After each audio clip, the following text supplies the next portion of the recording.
Azken urteotan ikusten ari gara teknologi digitalak gure bizitzan sartzen ari diala eta gure bizitza aldatzen ari diala. Ejemplu beterako mobilarekin egiten ditugun gauza guztiak. Ez dakit gauza erosi edo kotxean jarrita, GPS jarrita laguntzen digu gidatzen. Telebista ikusten dugu eta kotxeak beraiek bakarrik aparkatzen dute. Orduan, teknologi hauek industria mailan eta sistema produkzio mailan sartzea da Industria 4.0-en helburua. Eta batez ere teknologi berri hauekin nahi dutena da batez ere efizientzia eta sistema hauen jokaera hobetzea. Usten da oso aldaketa gogor izango dela eta horregatik jarri diote 4.0 izenean. Laugarren erreboluzio industriala izango delakoan uste dutelako.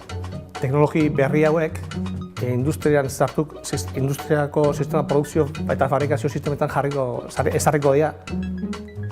Eta hor sistema hauek kontrolatu, erabili eta garatzeko ere bai, biharko dian teknikoak teknologi digital hauetan hezkuntza bat eduki beharko dute.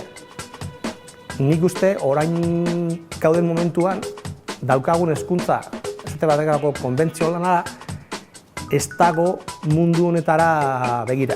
Orduan, master hau nik uste dut osatu ingo dula hezkuntza konbentzionala hauek dakarten heziketa.